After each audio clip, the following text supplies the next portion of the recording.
Basuhuje kandi mbifurije gukomeza kugira ibihe byiza, ikaze muri aya makuru agezweho. Munyemerere mbabwire ko Rwanda FIDA yatangaje ko yafunze inganda 8 zikora ibinyobwa bisembuye zirimo Ingufu Gin Limited, NBG Limited, ndetse itegeka ko ibicuruzwa byazo bikurwa ku isoko. Abaturage basabwe guhagarika gukoresha ibi bicuruzwa mu gihe abakora, abakwirakwiza n'abacuruza basabwa kubahiriza amabwiriza yatanzwe mu rwego rwo kongera ubuzima bw'abaturage.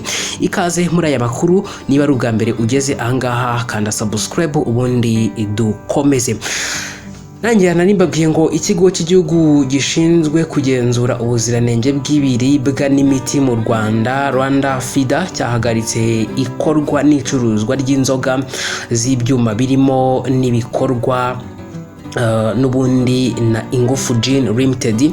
Mu itangazo rigenewe rubanda, iki kigo cyashyize ahagaragara kuri uyu wa kabiri Kanama 2026 cyagize kiti: hashingiwe ku itegeko nomero 02/3/2018 ryo kuwa 9 z'ukwa 2018 rishyiraho ikigo cy'igihugu gishinzwe kugenzura ibiribwa n'imiti Rwanda FIDA, rigena inshingano, imiterere n'imikorere byacyo, cyane cyane ingingo ya 9 n'iya 2.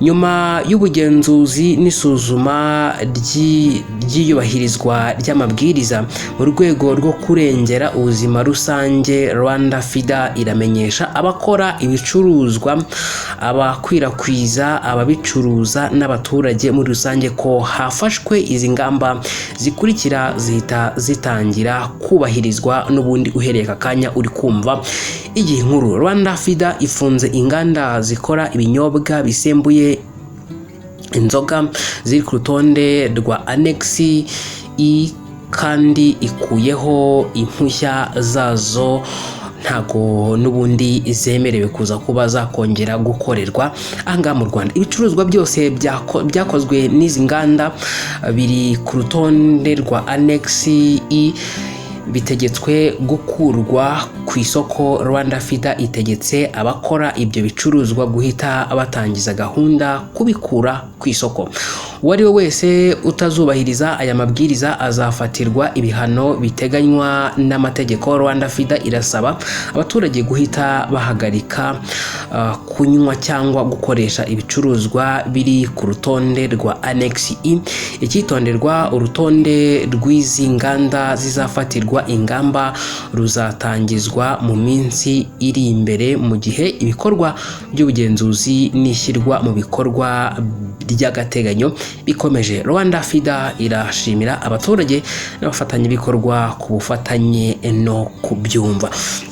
Ngira ngo ni amatangazo nyine mubona yashyizwe hanze nyine na Rwanda FIDA. Ubwo ngira ngo abantu bari bategereje aya makuru, cyangwa se bibaza niba uru ruganda rukomeza kuza gukora cyane. Bibazaga ku ruganda rwitwa Ingufu Gin Limited, bibazaga bati uru ruganda biraza kugenda gute? Uruganda rero dore ko rwari no mu nganda zikunzwe nyine, rwamaze kuza kuba rwakurwa ku isoko. Uruganda rwa mbere n'urwitwa Ingufu Gin Limited rwakuye ku isoko. Urwa kabiri ni NBG Limited. Urwa gatatu ni Sky Drop Industry Limited.